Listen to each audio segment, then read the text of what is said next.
तो बच्चों last class में हम लोगों ने क्या क्या किया था, इससे रिलेटेड काम किया था हम लोगों ने। ठीक है, आप आगे आके बैठ जाओ। ठीक है, देखिए लास्ट क्लास में यही क्वेश्चन देखे थे। देखो क्या था, जब कभी पार्टनर्स लोग का रिकॉन्स्टिट्यूशन होता है, यानी कि प्रॉफिट या प्रॉफिट शेयरिंग रेशियो में जब कभी भी कोई किसी प्रकार का चेंजेस आता है, तो सबसे बड़ा प्रॉब्लम किस में क्रिएट होता है, journal reserve, profit and loss और रिजर्व, और मतलब प्रॉफिट और लॉस वाले आइटम में प्रॉब्लम होता है। रिजर्व, प्रॉफिट एंड लॉस वाले आइटम और रिजर्व और लॉस वाले आइटम में प्रॉब्लम होता है। तो हमारे सामने दो ऑप्शन होता है, या तो क्या करें, जो रिजर्व प्रॉफिट एंड लॉस है पुराने रेशियो में बांट दे और फिर से नए सिरे से रिजर्व बनाना स्टार्ट करें। ठीक, या फिर दूसरा ऑप्शन है, उसको क्या किया जाए, एडजस्ट किया जाए। बांटने वाली एंट्री कल के क्लास में देखे थे अपन लोग, आज कौन सी एंट्री देखेंगे, एडजस्ट करने वाली एंट्री। अब कंडीशन नंबर 2 पढ़ेंगे, जब इनको अपन उनके पार्टनर्स के कैपिटल अकाउंट में ट्रांसफर नहीं करेंगे, बल्कि क्या करेंगे, बल्कि ये करेंगे कि हम उसको एडजस्ट करेंगे, इसको बंद नहीं करेंगे, बल्कि इसको एडजस्ट करेंगे, जो भी जिसको फायदा नुकसान हो रहा है उससे क्या कर लेंगे, कॉम्पेंसेट कर लेंगे, और ये आपस में वो हमेशा के लिए जिंदा ही रहेगा, ये मरेगा नहीं। आया बात समझ में? तो इसके लिए अपन क्या करेंगे, एडजस्टिंग एंट्रीज करना है अपन को। क्या करना है, एडजस्टिंग जर्नल एंट्रीज बनानी है अपन लोग को। ठीक है, एडजस्टिंग जर्नल एंट्रीज करनी है। तो देखो इस प्रकार का सिचुएशन आता है तो क्या होता है, दूसरा कंडीशन, जब अपन इसको बंद ना करें तब क्या होगा। कुछ नहीं करना आपको, वर्किंग नोट में जाना है, पहले तो कुछ वर्किंग नोट करने हैं।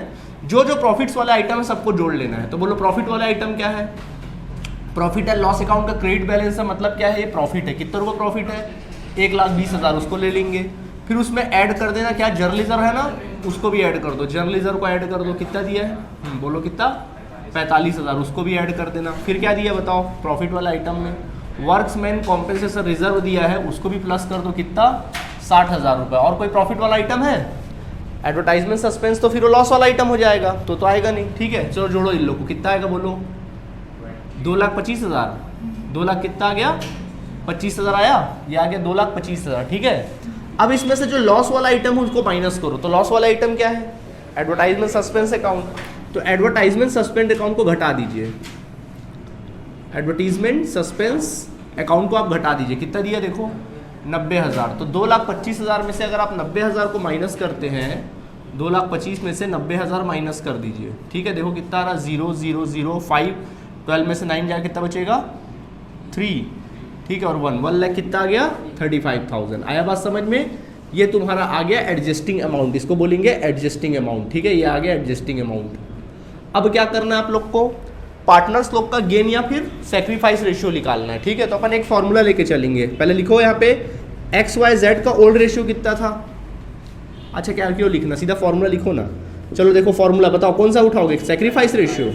तो सेक्रीफाइस रेशियो का फॉर्मूला क्या होता है, हाँ, old ratio minus new ratio. मैं बहुत शॉर्ट में लिख रहा हूँ, समझ जाना। पहला अपन बात करेंगे x का, तो बोलो x का ओल्ड रेशियो कितना था, 4/, बोलो 9, माइनस न्यू रेशियो कितना है, 1/3। तो एलसीएम निकालो, कितना आएगा, 9 आएगा।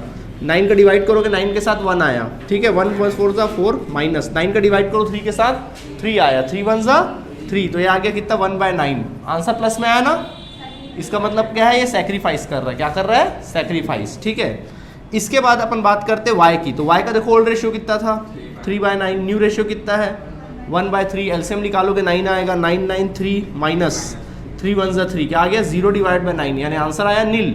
मतलब ना तो सेक्रीफाइस कर रहा, ना तो बंदा गेन कर रहा है, तो ये बिल्कुल परे है। ठीक है, अब बात करते हैं z की। तो z का ओल्ड रेशियो कितना था, 2/9। ठीक है, माइनस 1/3 न्यू रेशियो। एलसीएम निकालोगे 9 का डिवाइड करोगे 9 के साथ, कितना आया, 1 आया।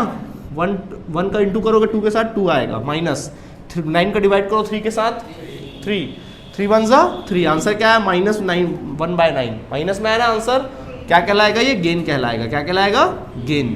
तो यानी कि कहने का मतलब है x सेक्रीफाइस कर रहा है, z गेन कर रहा है। ठीक है, तो देखो अब अपन एडजस्ट करेंगे। तो बताओ अमाउंट कितना निकला, 1,35,000 निकला ना। तो x का निकालना, 1,35,000 का कितना परसेंट निकालोगे, कितना, 1/9। चलो 9 का डिवाइड 2 करो, 1/9 निकाल लोगे।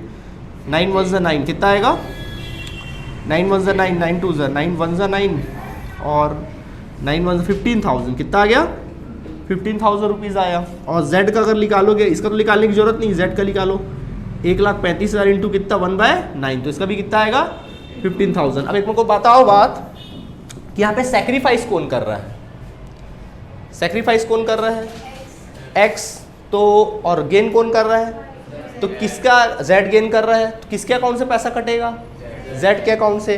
यानी Z का अकाउंट डेबिट होगा क्योंकि वो गेन कर रहा है, और Y का अकाउंट क्या होगा, क्रेडिट होगा क्योंकि वो सैक्रिफाइस कर रहा है। जो सैक्रिफाइस करेगा उसको पैसा मिलेगा। समझ में आ गया कि नहीं? आप अपना जमीन बेचोगे तो पैसा मिलेगा ना, आप सैक्रिफाइस कर रहे हो, आपके अकाउंट में पैसा जाएगा। समझ में आ गया? अब एंट्री क्या बनेगी? तो बच्चों एंट्री बनेगी, बताओ यहाँ क्या एंट्री बनेगा? Z's capital account debit. Entry का कॉलम बना लेना पूरा, ठीक है? क्या लिखेंगे? Z's capital account debit to X capital account, to X capital account कितना रुपया? 15,000 रुपये। तो 15,000 रुपये से एंट्री कर देंगे, मतलब X और Z आपस में कॉम्पेंसेट कर लेंगे पैसे को। नरेशन लिख लेना being adjustment for reserves and losses in gain और sacrifice ratio, gain and sacrifice ratio, ठीक है? और मत लिखो वहाँ पे, एंड लिखो, ठीक है? Gain and sacrifice ratio. Clear है आप लोगों को? मतलब गेन और सैक्रिफाइस रेशियो में हमने क्या कर दिया, उसको एडजस्ट कर दिया। क्लियर? बस एक ही एंट्री करनी है और कोई एंट्री नहीं करनी है, और ये हमेशा के लिए क्या रहेगा, बंद नहीं हो रहा है, ठीक है? ओके, तो अब आपके सामने ऑप्शन आएगा, सर अगर हमको क्वेश्चन देगा और हमको बोलेगा नहीं कि कौन से कंडीशन से बनाना है, बांटना है या नहीं बांटना है। बांटना मतलब जो पहले बताया, नहीं बांटना मतलब ये वाला एडजस्ट करना है। तो जब क्वेश्चन में एडजस्टिंग बोलेगा तो आपको इस टाइप से बनाना है, और क्वेश्चन में कुछ नहीं बोलेगा, साइलेंट है, सिर्फ क्वेश्चन दे दिया, बोला बनाओ, तो फिर कैसे बनाओगे? पहला कंडीशन जैसे, मतलब सारा पार्टनर्स में क्या कर दोगे, बांट दोगे। आया बात समझ में कि नहीं आया? ठीक है, नोट करिए जल्दी से।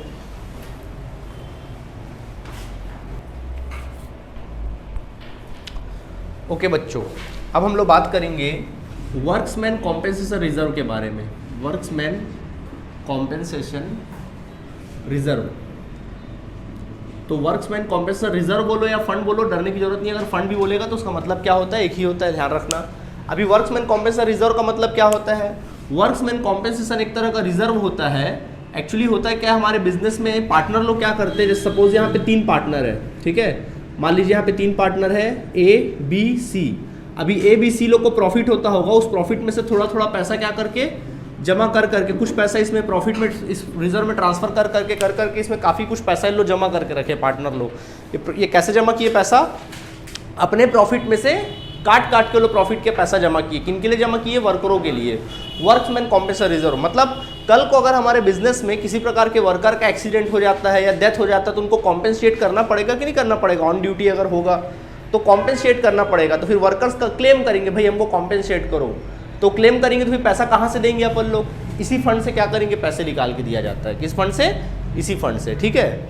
और मान लो अगर क्लेम ना करे, अब भाई अच्छा हुआ भाई कि ऐसा कुछ हुआ ही नहीं, किसी प्रकार के वर्करों को किसी प्रकार के एक्सीडेंट ही नहीं हुआ, डेथ ही नहीं हुआ, तो मतलब वहाँ पर क्लेम करने वाली नौबत ही नहीं आई। तो जब क्लेम करने वाली नौबत नहीं आई तो सारा पैसा किसका? रिजर्व वाला, पार्टनर्स लोग का। सारा पैसा फिर किसका हो जाएगा? पार्टनर। जबरदस्ती वर्कर को बुला थोड़ी देंगे थे भाई तेरा क्लेम का रख ले, ऐसा नहीं है। जब होगा तब देंगे ना, नहीं हुआ तो फिर भैया सारा पैसा किसका? पार्टनर्स लोग का। तो उसी का एडजस्टमेंट आज हम लोग करना सीखेंगे। समझ में आ गया कि नहीं आ गया? ठीक, तो कंडीशन वाइज अपन बनाएंगे, तो मैं एग्जांपल देके बनाऊंगा, ज़्यादा अच्छे से समझ में आएगा। ठीक है, सबसे पहला कंडीशन नंबर 1 है, जैसे मान लीजिए मैं एग्जांपल दे रहा हूँ, एक एग्जांपल लिख देता हूँ मैं। सपोज वर्क्समैन कॉम्पेंसेशन रिजर्व में कुछ पैसे जमा है, सपोज 60,000 रुपये जमा है। ठीक है, कितने रुपये जमा है? 60,000। और ये तीनों पार्टनर है ना, 3:2:1 के पार्टनर है। ये जो पार्टनर से लोग तीनों 3:2:1 के पार्टनर है, मान लेते हैं। ठीक है, अपन लिखना नहीं, समझना। इतना रुपये जमा हुआ है, ठीक है, इतना पैसा जमा है। अब कंडीशन वाइज अपन चलते हैं। ठीक है, सबसे पहला condition number 1, when no claim. सबसे पहला कंडीशन है जब क्लेम ही ना करे। मान लीजिए क्लेम नहीं करे, 60,000 जमा था रिजर्व में, क्लेम नहीं किया गया। अब इसकी क्या एंट्री करोगे? सारा पैसा किसका? जब क्लेम नहीं किया सारा पैसा किसका?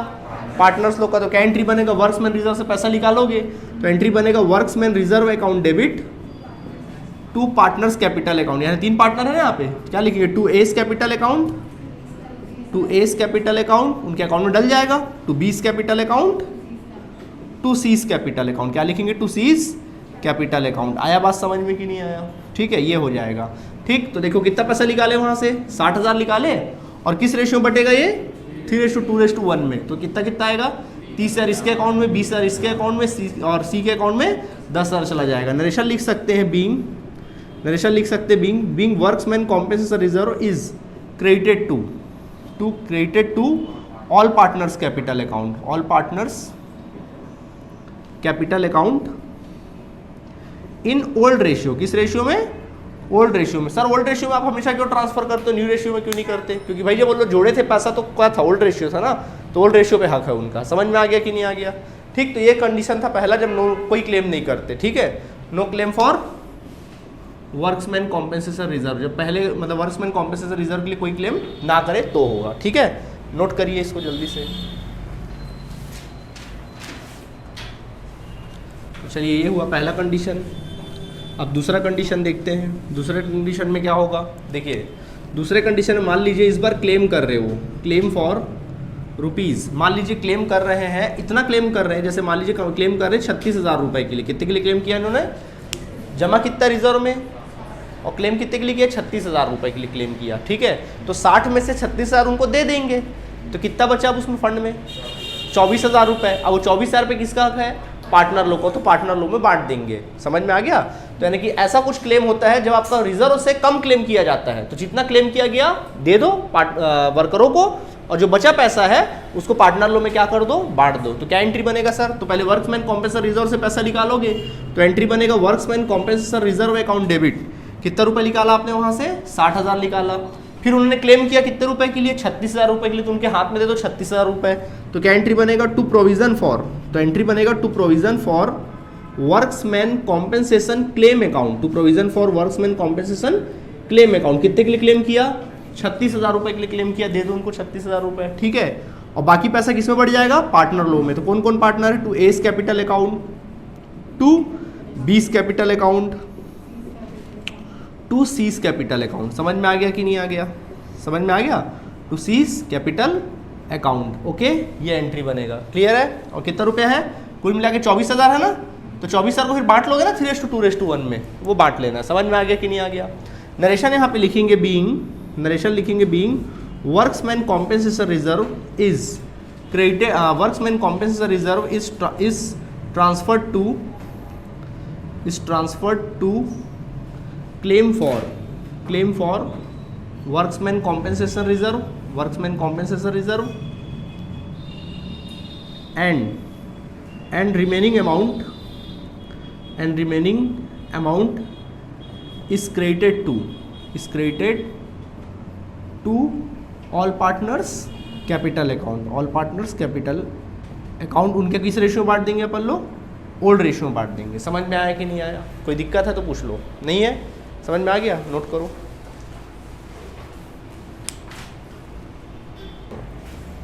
चलिए अब बच्चों अब कंडीशन नंबर 3 देखते हैं अपन लोग। ठीक है, कंडीशन नंबर 3 क्या है, इस बार उन्होंने क्लेम किया, claim for workmen compensation reserve. इस बार जो वर्करों ने क्लेम किया वो पूरा 60,000 के लिए ही क्लेम कर दिया। कितना था वर्क्समैन रिजर्व में, 60,000। उन्होंने देखा रे 60,000 पड़ा, 60,000 के लिए क्या कर दिया, क्लेम कर दिया। क्या करे, दे दो, कुछ बचा पार्टनर लोग के लिए तो बटेगा ही नहीं। सीधा एंट्री क्या बनेगा, workmen compensation reserve account debit, क्योंकि वहां से पैसा निकालोगे आप, डेबिट टू प्रोविजन फॉर, हाँ बोलो, to provision for workmen compensation claim account. कितना रुपया, पूरा 60,000, और 60,000 बेचारे पार्टनर लोग के लिए कुछ बचा ही नहीं। क्लियर है? नरेशन क्या लिखोगे, बीइंग, नरेशन लिख देना being workmen compensation reserve is transferred to claim account. ठीक है, प्रोविजन फॉर क्लेम अकाउंट भी लिख सकते हैं। ऑलराइट, ठीक है, नोट करें।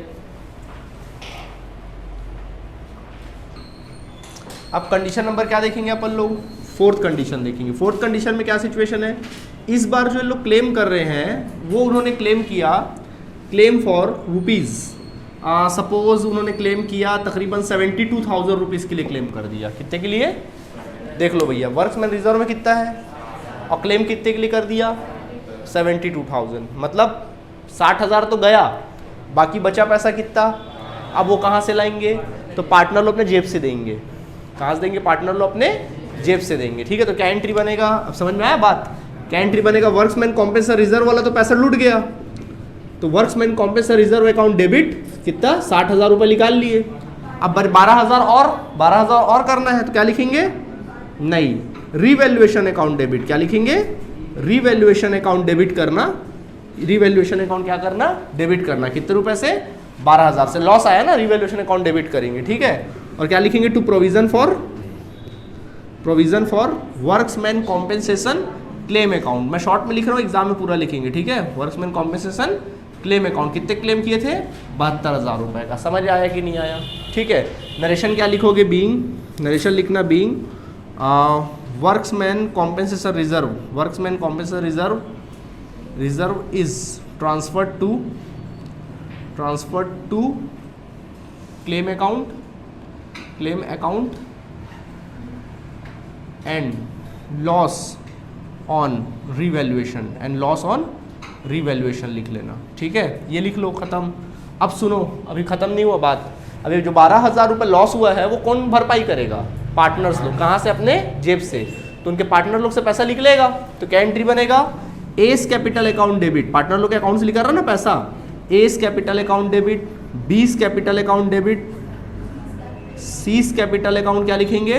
Debit, C's capital account debit, और रिवैल्यूएशन बंद हो जाएगा। तो क्या हो जाएगा? To revaluation account. क्या लिखेंगे? टू रिवैल्यूएशन अकाउंट लिख देंगे। आया बात समझ में कि नहीं आया? ठीक है। रिवैल्यूएशन अकाउंट कितने रुपए? 12,000 है, तो 12,000 को किस रेशियो में करोगे? 3:2:1 में इन लोगों में डिस्ट्रीब्यूट कर देना। समझ में आ गया? नरेशन क्या लिख सकते हैं? Revaluation partners capital account debit, partners capital account debited to on revaluation account, या loss on revaluation account. Loss on revaluation account is debited to partners capital account लिख सकते हैं। Loss on revaluation account is debited to partners capital account. समझ में आ गया? ठीक है, नोट करेंगे जल्दी से। ओके बच्चों, अब हम लोग बात करेंगे इन्वेस्टमेंट फ्लक्चुएशन रिजर्व के बारे में बात करेंगे। या रिजर्व बोलेगा या फिर फंड बोलेगा तो कंफ्यूज मत होना, सबका मतलब एक ही है। ठीक है, इन्वेस्टमेंट फ्लक्चुएशन रिजर्व। सबसे पहले जाने कि ये इन्वेस्टमेंट फ्लक्चुएशन रिजर्व होता क्या है। तो इन्वेस्टमेंट फ्लक्चुएशन रिजर्व और रिजर्व की तरह ही होता है। इसको भी पार्टनर लोग क्या करते हैं? मिलकर पैसे जमा करते हैं इसमें। सपोज 3 पार्टनर है, ए है, बी है और कौन है? सी है। यार 3 पार्टनर बहुत ज़्यादा हो जाता है, लिखने में टाइम वेस्ट होता है। 2 पार्टनर कर लेते। कितने पार्टनर है? सपोज 2 पार्टनर है। ठीक है, मान लीजिए 2 पार्टनर है। ठीक, ये लोग अपना पैसा कुछ पैसे इसमें क्या करके रखे रहते हैं? जमा करके रखे रहते हैं। कारण क्या है इन्वेस्टमेंट फ्लक्चुएशन रिजर्व का? तो वो कारण ये है कि पार्टनर लोग क्या करते हैं? मिलके इन्वेस्टमेंट खरीदे होते हैं, बिजनेस के लिए इन्वेस्टमेंट खरीदते हैं। क्यों भाई? सपोज ये लोग कपड़े का बिजनेस करते हैं, कपड़ा खरीदना, कपड़ा बेचने का काम है इन लोगों का, उससे प्रॉफिट अर्न करते हैं। लेकिन हर इंसान चाहता है कि मेरे को कोई ना कोई साइड इनकम हो। मतलब कपड़ा बेच रहा हूँ, वहाँ से प्रॉफिट कमा रहा हूँ, वो अलग मैटर है, लेकिन वो चाहता भाई साइड इनकम मुझे होता रहे। तो इन्होंने क्या किया? किसी कंपनी का शेयर खरीद लिया या बॉन्ड्स वगैरह खरीद लिए, ताकि वहाँ से उनको रेगुलरली कुछ साइड इनकम होता रहे। तो बिजनेस में जो कंपटीशन है उसको मेंटेन करने में क्या होता है? हेल्पफुल होता है। ठीक है, तो ये साइड इनकम होते रहता है। तो इसलिए इन लोग क्या कर लेते हैं? इन्वेस्टमेंट परचेज कर लेते हैं। अब इन्वेस्टमेंट के साथ क्या होता है? उसका वैल्यू ना कभी बढ़ता है कभी घटता है, कभी प्रॉफिट कभी लॉस, कभी प्रॉफिट कभी लॉस, ये चलते रहता है। तो उससे बचने के लिए किसी प्रकार का लॉस, अब जैसे मान लीजिए 5 लाख रुपए का इन्वेस्टमेंट है। अब इन्वेस्टमेंट की वैल्यू कितनी है? 5 लाख रुपए है। अब 5 लाख में मान लीजिए कभी इन्वेस्टमेंट का वैल्यू हो गया 4 लाख रुपए हो गया, कभी कितने घाटा हो गया? 1 लाख का। अब वो 1 लाख का घाटा पार्टनर लोग के सर पड़ेगा, तो पार्टनर लोग के सर पड़ेगा, पार्टनर लोग का प्रॉफिट क्या हो जाएगा? लो हो जाएगा। तो पार्टनर लोग क्या करते हैं? उसके लिए एक रिजर्व बना के रखते हैं। तो कल को जब भी घाटा वाटा होगा तो उस रिजर्व से क्या कर लेंगे? मेंटेन कर लेंगे। समझ में आ गया कि नहीं आ गया? ठीक। और अगर घाटा वाटा नहीं हुआ तो सारा पैसा किसका? फिर पार्टनर लोग का। बात खत्म। समझ में आ गया कि नहीं आ गया? ठीक है, तो ये सिचुएशन है। ठीक, अब चलो मैं इसको एग्जांपल देके समझाता हूँ, ज़्यादा बेस्ट होगा। ठीक है, मान लीजिए एग्जांपल के तौर पे इन्वेस्टमेंट फ्लक्चुएशन रिजर्व में कुछ पैसे जमा है। सपोज इस इन्वेस्टमेंट फ्लक्चुएशन रिजर्व में 40,000 रुपये जमा है। कितना जमा है? 40,000 रुपये इसमें पैसा क्या है? जमा है। ठीक है, अब मान लीजिए इन्वेस्टमेंट का जो वैल्यू है, सपोज अब इन्वेस्टमेंट का वैल्यू फिलहाल वैल्यू कितना है? 5 लाख है। एग्जिस्टिंग वैल्यू है 5 लाख। अब क्वेश्चन में लिखा है new value of investment. New value of investment, जो इन्वेस्टमेंट का न्यू वैल्यू आया है वो हो गया, मान लीजिए न्यू वैल्यू ऑफ इन्वेस्टमेंट 4,70,000 हो गया। देखो गिर गया वैल्यू, कितना हो गया? 4,70,000। देखो 5 लाख था उसका वैल्यू और कितना हो गया? 4,70,000। फॉल आया कि रेज हुआ? फॉल आया, मतलब गिरा हुआ, गिरावट आया 30,000 का। वो गिरावट कहाँ से मेंटेन होगा? बोलो बोलो बोलो। 40,000 में से निकालेंगे। समझ में आ गया? तो 40,000 वो गिरावट को क्या करेंगे? मेंटेन करेंगे। तो क्या एंट्री बनेगा? इन्वेस्टमेंट फ्लक्चुएशन रिजर्व से पैसा निकालेंगे। ठीक है, तो investment fluctuation reserve account debit, कितने रुपए? 40,000 रुपये वहाँ से निकाले। टू इन्वेस्टमेंट अकाउंट, कितने रुपए कमी आया इन्वेस्टमेंट में? इन्वेस्टमेंट अकाउंट एसेट्स है ना, कमी आ रहा है एसेट्स में, एसेट जा रहा है, जाता है तो एसेट क्रेडिट करते हैं ना, तो इन्वेस्टमेंट अकाउंट क्रेडिट, कितने रुपए कमी आया? 30,000 का, तो इन्वेस्टमेंट को क्रेडिट कर दोगे कितने रुपए से, जितने रुपए का लॉस हुआ उतने रुपए से क्रेडिट कर दोगे, ठीक है। अब बचा कितना फंड में 10,000, वो 10,000 किसके हक है, पार्टनर लोग का, सारा पैसा पार्टनर लोग में बढ़ जाएगा, ठीक है। तो क्या लिखेंगे, to S capital account to B's capital account, to A capital account to B's capital account, ये सारा पैसा पार्टनर लोग में क्या हो गया, बढ़ गया, ठीक है। कितना रुपए बढ़ गया, 10,000 है ना। सपोज दोनों इक्वल पार्टनर थे, कैसे पार्टनर थे, इक्वल पार्टनर थे, तो 10,000 बटेगा कितना बटेगा, 5,000 और 5,000, ये 10,000 रुपये दोनों में क्या हो गया, इक्वली क्या हो गया, बढ़ गया। आया बात समझ में कि नहीं आया, आ गया, ठीक है। नरेशन क्या लिखेंगे, बीइंग, नरेशन लिखेंगे being excess amount of investment fluctuation reserve is transferred to partners capital account in their old ratio, उनके ओल्ड रेशियो में हमने क्या कर दिया, ट्रांसफर कर दिया। समझ में आया एकदम कहानी, क्या कहानी था, इन्वेस्टमेंट का वैल्यू 5 लाख था, रिजर्व में 40,000 पड़ा हुआ था, हमने देखा इन्वेस्टमेंट का वैल्यू, नया वैल्यू 4,70,000 हो गया, घाटा हुआ ना, कितने घाटा हुआ, 30, कहाँ से मेंटेन करे वो घाटा, रिजर्व से, रिजर्व में कितना 40,000 है ना, 30,000 मेंटेन कर लिए, बचा कितना 10,000 पार्टनरों में बांट दिए। समझ में आ गया कि नहीं आ गया, नहीं आया समझ में, वेरी गुड, नोट करें।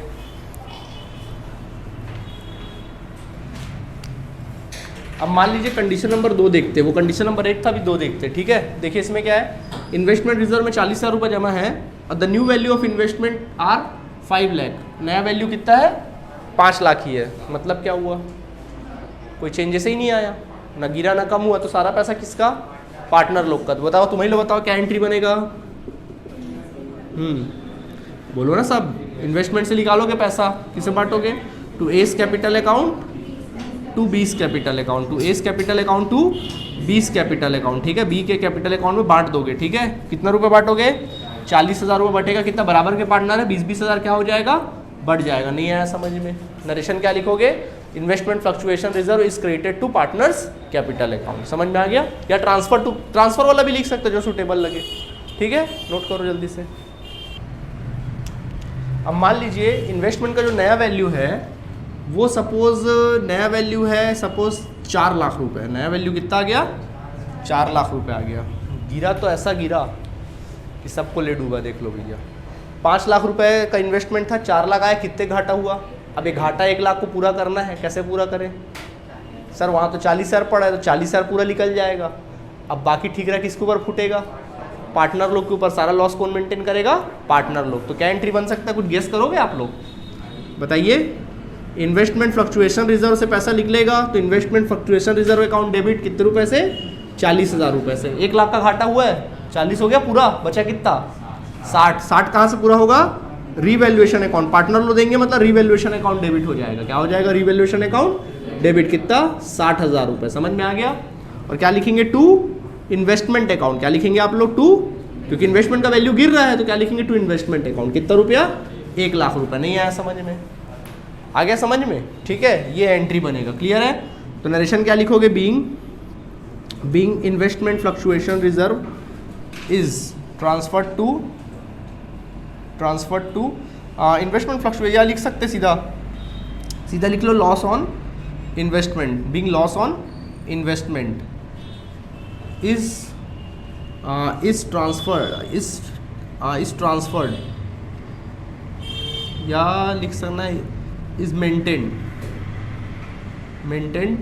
फ्रॉम इन्वेस्टमेंट फ्लक्चुएशन रिजर्व, ठीक है, ये लिखेंगे। ओके, यहाँ से मेंटेन कर लेंगे अपन, क्लियर है। अभी लॉस हुआ है तो लॉस किस में बटेगा, क्या एंट्री बन सकता है बोलो, हाँ very good, S capital account debit, उनके अकाउंट से पैसा निकलेगा ना। S capital account debit, B's capital account debit to realisation account, क्या लिखेंगे, टू रिवैल्यूएशन अकाउंट, सॉरी क्या लिखेंगे, टू रिवैल्यूएशन अकाउंट, ठीक है। कितना रुपया, 60,000 था ना, 60,000 बराबर के पार्टनर है ना, तो 30,000 बांट देंगे। समझ आया कि नहीं आया, नहीं आया, नोट करो।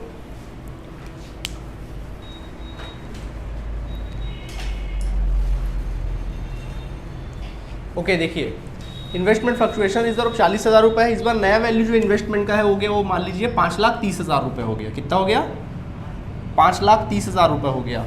अच्छी बात है, बुरी बात है, फ़ायदा हो गया। कितने का फ़ायदा हुआ, 30,000 का। मतलब क्या हुआ, पार्टनर लोग का हो गया भैया बल्ले बल्ले, 40,000 तो मिलेगा ही मिलेगा रिजर्व वाला, प्लस जो फ़ायदा हुआ है 30,000 वो भी क्या होगा, उन लोगों को मिलेगा।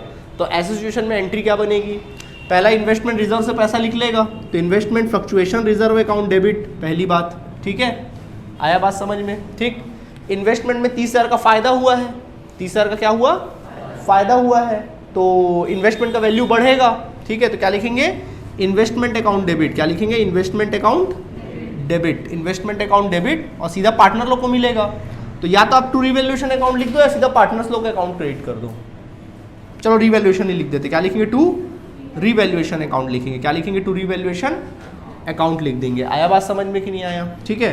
तो देखो इन्वेस्टमेंट फ्लक्चुएशन रिजर्व में कितना 40,000, इसमें कितना 30,000, कुल मिला कितना 70,000, समझ में आ गया कि नहीं आ गया, ठीक। नरेशन लिख सकते हैं being profit on revaluation of investment, being profit on revaluation of investment, investment का जब रिवैल्यूएशन किया गया तो उसमें क्या आ गया, प्रॉफिट आ गया, समझ में आ गया, ठीक। अभी प्रॉफिट किस में बढ़ जाएगा, पार्टनर लोग में, बताओ क्या एंट्री बनेगा, revaluation account debit, revaluation account बंद होगा ना, रिवैल्यूएशन अकाउंट डेबिट, और पार्टनर लोग के अकाउंट में पैसा जमा हो जाएगा, to S capital account to B's capital account, to S capital account to B's capital account लिख देंगे। क्लियर है आप लोगों को, ठीक है। कितना रुपया, 70,000 रुपये है, 35,000 और 35,000 क्या हो जाएगा, बढ़ जाएगा, क्या बोलेंगे, profit on revaluation is credited to partners capital account. समझ में आ गया कि नहीं आ गया, नहीं आया, आ गया। तो और कोई कंडीशन है तो बोल दो, और कुछ सवाल है यहाँ पे, है तो बता दो, बस इतना ही कंडीशन है। अब बना लोगे, इन्वेस्टमेंट से रिलेटेड कोई भी क्वेश्चन आएगा अपने सामने तो बन जाएगा ना, ठीक है, नोट करिए। तो वर्क्समैन कॉम्पेंसेशन सीख गए और इन्वेस्टमेंट सीख गए, डन, नोट करें।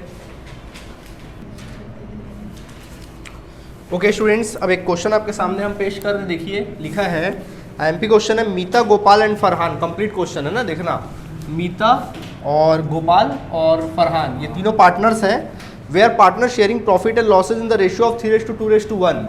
जनरली वो लोग प्रॉफिट कैसे बांटते थे, 3:2:1 में बांटते थे। ऑन 31 मार्च 2018, 31 मार्च 2018 से डिसाइड किया गया the change in profit sharing ratio to 5:3:2, उनका नया रेशियो क्या रहेगा, 5:2:2 रहेगा। On this date the balance sheet showed the following, उस तारीख को बैलेंस शीट ये चीज़ें शो कर रहा था, क्या क्या शो कर रहा था, deferred advertisement expenses, deferred advertisement expenses 30,000 रुपये शो कर रहा था। बताओ लॉस है कि प्रॉफिट का आइटम है, ये लॉस का आइटम है। कॉन्टिजेंसी रिजर्व शो कर रहा था कितना, 9,000, बताओ ये प्रॉफिट का आइटम है कि लॉस का आइटम है, प्रॉफिट का। इसके अलावा वर्क्समैन कॉम्पेंसेशन शो कर रहा था, वर्क्समैन कॉम्पेंसेशन रिजर्व शो कर रहा था, और वो शो कर रहा था कितना, 48,000, ठीक। बताओ प्रॉफिट वाला आइटम है लॉस वाला आइटम है, प्रॉफिट। अब समझना आगे एडजस्टमेंट में क्या लिखता है, a claim on accounts of workmen compensation of for was 60,000 admitted, मतलब वर्क्समैन कॉम्पेंसेशन के लिए क्लेम कितना किया गया, claim for workmen compensation reserve कितना क्लेम किया गया, 60,000 क्लेम किया गया। देखो जरूरत से ज़्यादा ही क्लेम हो गया, समझ में आ गया आप लोगों को, ठीक है। इसके अलावा गुडविल वॉज वैल्यूड 4,80,000 रुपीज़, और फर्म का जो गुडविल वैल्यूड किया गया, पूरे फर्म का गुडविल जो था वो 4,80,000 रुपये वैल्यूड किया गया।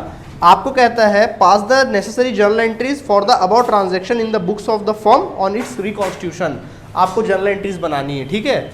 ओके, गुडविल का क्या करना हो तो आप जानते ही हैं, इसके बारे में बोला कि एडजस्टिंग वाले एंट्री करो, कैसे करोगे, पुरानी वाली। तो एंट्री से पहले अपन को गुडविल का एडजस्टमेंट करना पड़ेगा, ये तो बढ़ जाएगा पुराने रेशियो में, ठीक है, गुडविल का अपन को करना पड़ेगा काम। तो चलो वर्किंग नोट निकालते हैं। तो गुडविल का अगर आपको काम करना, वैल्यू ऑफ गुडविल कितना दिया पूरे फर्म का, बताओ, 4,80,000, पूरे फर्म का जो वैल्यू दिया कितना दिया, 4,80,000 रुपये दिया हुआ है, ठीक है। तो इसको एडजस्ट करना, तो इसके लिए अपन को पार्टनर लोग का क्या निकालना पड़ेगा, गेन रेशियो। चलो सेक्रीफाइस रेशियो को लेके चलते हैं, old profit sharing ratio minus new profit sharing ratio, ठीक है। तो चलो देखो पार्टनर, पहले एम का निकालेंगे, बोलो एम का old ratio 3/6 minus new ratio 5/10, ठीक है, 5 कितना हो जाएगा 10।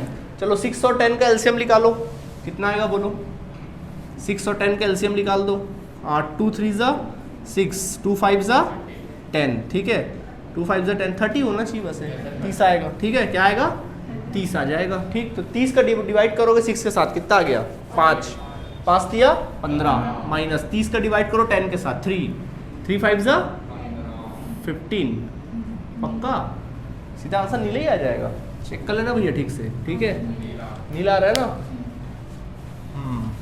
ठीक है, 3 नील आ जाएगा। हाँ, इसके बाद बात करते हैं किसका, गीता का। देखो गीता, गोपाल है, सॉरी गोपाल। ओल्ड रेशियो कितना 2/6 और न्यू रेशियो कितना 3/10। एलसीएम निकालोगे 30 आएगा, 30 का डिवाइड करो 6 के साथ कितना आया 5 आया, 5 टू 10 माइनस 3 3 9 1/30। बोलो प्लस में आया आंसर, सेक्रीफाइस, बिल्कुल ये आ गया सेक्रीफाइस। ठीक है, इसके बाद अपन बात करते हैं फरहान का। तो फरहान का ओल्ड रेशियो कितना था 1/6 और न्यू रेशियो 2/10। चलो निकालो 30 डिवाइड करो 5 5 1 5 माइनस, हाँ जी कितना 6 आ जाएगा। ठीक, कितना आ गया -1/30। आंसर क्या आ गया, गेन आ गया। ठीक, तो क्या हो गया, गेन। तो गुडविल को एडजस्ट कर लो, क्या है गोपाल के साथ गुड एडजस्ट हो जाएगा। तो गुडविल कितना था 4,80,000 था, 4,80,000 डिवाइड बाय कितना करेंगे अपन लोग 30 करेंगे। ठीक है, चलो करो 30 का डिवाइड, 0 0 तो कैंसिल हो जाएगा, 3 1 3 3 1 3, इधर क्या 3 1 3 3 6 18, 3 1 3 3 6 18, 16,000 कितना आएगा 16,000 आ जाएगा। समझ में आ गया, ओके। वैसे क्या नाम है फरहान का, तो फरहान का भी हिसाब किताब कर लो, कितना 4,80,000 इंटू कितना 1/30 कितना 16,000 रुपये, 16,000 1,60,000 शायद, ठीक से देखो 1,60,000 आ रहा 16 आ रहा 16,000 आएगा, 16,000 आएगा, 1,60,000 नहीं आएगा। ठीक है, 16,000 नहीं समझे। ठीक है, बताओ कौन गेन कर रहा है, फरहान गेन कर रहा है, तो फरहान का अकाउंट क्या होगा डेबिट होगा। तो फरहान का अकाउंट डेबिट होगा और इसका अकाउंट क्रेडिट होगा। तो जब खैर एंट्री के टाइम पे अपन लोग कर लेंगे काम, समझ में आ गया। यही काम करना है, बाकी के लिए कुछ करने की जरूरत ही नहीं है अपन लोग को, बाकी तो अपन और ओरली बन जाएगा। ठीक है, समझ में आया। फिलहाल ये वर्किंग नोट पहले आप यहाँ पे नोट करिए और एक जर्नल एंट्री का 1 पेज का कॉलम बना लो, क्योंकि जर्नल एंट्री करने वाले हैं अपन लोग। ठीक है, तो वर्किंग नोट नोट करने के बाद जर्नल एंट्री का कॉलम बनाना 1 पेज का। ठीक है, date particular, debit amount, credit amount वाला। चलिए यहाँ तक हो गया, जर्नल एंट्री का कॉलम बन गया। चलो फर्स्ट एंट्री करेंगे, डेट काहे का दिया 31 मार्च 18 दिया है, डालो डेट 31 मार्च 18। हर एक एंट्री में 31 मार्च 18 एंट्री डेट ही डालेंगे आप। ठीक है, 31 मार्च 2018 डल गया डेट। अब चलो पहला डिफर्ड एडवर्टाइजमेंट एक्सपेंसेस है, खर्चा है कि इनकम है, क्या एंट्री होगी बताओ। हाँ भाई खर्चा है तो अकाउंट में क्या होगा निकालेंगे, तो क्या एंट्री बनेगा, all partners capital account debit to deferred revenue, sorry deferred advertisement expenses account. समझ में आ गया। तो यहाँ पार्टनर का नाम क्या क्या है, मीता, गोपाल और फरहान ना। मीतास लिखो, चलो मीतास कैपिटल अकाउंट डेबिट लिखो entry, Meeta's capital account debit, Meeta's capital account debit, Gopal's capital account debit, Meeta's capital account debit, Gopal's capital account debit, Gopal's capital account debit to deferred advertisement expenses account, to deferred advertisement expenses account. समझ में आ गया। अच्छा फरहान बोल तो दिया फरहान में, Meeta's capital account debit, Gopal's capital account debit, Farhan's capital account debit to deferred revenue, sorry deferred advertisement expenses account, deferred advertisement expenses account लिख लिया एंट्री। ठीक है, नरेशन लिखो बीइंग, नरेशन लिखो being deferred advertisement expenses is debited to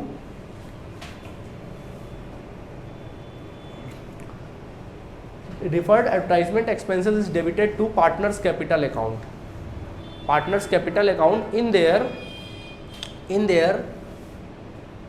old ratio, in their old ratio 3:2:1, 3:2:1, 3:2 क्या लिखेंगे 1। इसको 3:2:1 में बांट दोगे, कितना रुपया है 30,000 है ना। डिफर्ड एक्सपेंसेस को क्रेडिट करो 30,000 रुपये से, डिफर्ड को क्रेडिट करो 30,000 रुपये से, क्रेडिट कर दिए 30,000 से, वो 30,000 को बांटो, चलो 3:2:6 में 1 में बांटो, कितना आ जाएगा 15,000, 15,000 आ जाएगा, 10,000 आ जाएगा और 5,000 आ जाएगा। समझ गए, 15,000, 10,000 और 5,000। समझ में आया ना, बांटना की बांटना बताने का नहीं, वक्त बचाना है भैया। अब इसको वर्किंग नोट बनाओगे तो फिर एक ही क्वेश्चन में लग जाएगा बड़ा टाइम। ठीक है, ऐसी बनाना है, ध्यान रहेगा ना। नरेशन लिख दिए, सामने वाला समझ जाएगा हाँ भाई बच्चे ने बांटा है, खत्म, उसको दिखाने की जरूरत नहीं। समझ में आ गया, डन। अब आता है बात कॉन्टिंजेंसी रिजर्व की। किसकी बात आती है, प्रॉफिट वाला आइटम है, लॉस वाला आइटम है, क्या एंट्री बनेगा बोलो, बोलो सब एक साथ, हाँ बोलो। Contingency reserve account debit to partners capital account, तो पार्टनर का नाम क्या क्या है, Meeta's capital account to Gopal's to Farhan. चलो एंट्री करो, contingency reserve account debit, contingency reserve account debit, contingency reserve account debit to Meeta's capital account, to Gopal's capital account, to Gopal's capital account, to Farhan's capital account, to Farhan's capital account, to Farhan's capital account. Done, ठीक है, to Farhan's capital account हो गया जी। ठीक है, narration क्या लिखोगे? Contingency reserve is created to all partners capital account in their old ratio 3:2:1, 3:2:1, 3:2:1। contingency reserve account is created to all partners capital account in their old ratio 3:2:1। ठीक है, चलो बांटो इसको, 9000 को बांटो 3:2:1 में कितना कितना आएगा? हाँ जी बोलो, कितना कितना आएगा? 4500, फिर 3000 एंड देन 1500। 4500, 3000 और 1500, समझ में आ गया? क्रेडिट कर देना और रिजर्व को डेबिट करोगे 9000 से, हुआ है 9000 से डेबिट बाकी हो गया 4500, फिर कितना 3000 और 1000, 1500 हो गया, 1500 खत्म। ओके, अब बात आती है वर्क्समैन कॉम्पेंसेशन। देखो, जब भी वर्क्समैन कॉम्पेंसेशन रिजर्व होता है तो तुरंत आप चेक करना एडजस्टमेंट में कोई क्लेम तो नहीं है।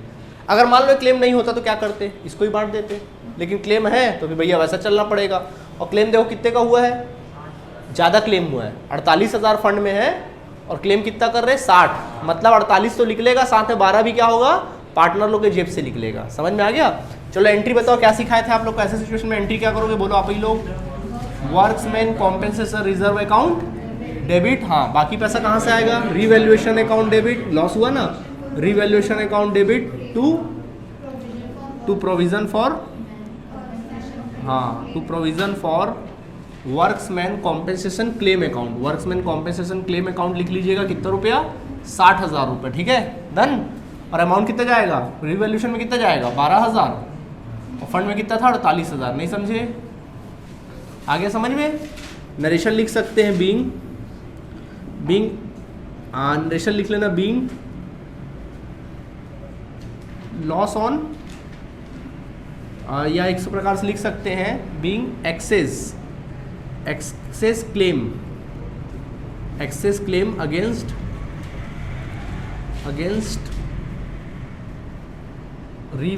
Access claim against workmen compensation reserve account. ठीक है, मतलब वर्क्समैन कॉम्पेंसेशन रिजर्व से एक्सेस क्लेम किया गया। क्लियर है? हो गया। अब रिवैल्यूएशन को क्या करना चाहिए? आप ही लोग बोलो क्या एंट्री बनेगा? नाम बोलो पार्टनर का। Meeta's capital account debit, Meeta's capital account debit, Gopal's capital account debit, Farhan's capital account debit to revaluation account. ठीक है, बांट देंगे इसको पूरा। कितना रुपए था रिवैल्यूएशन अकाउंट में?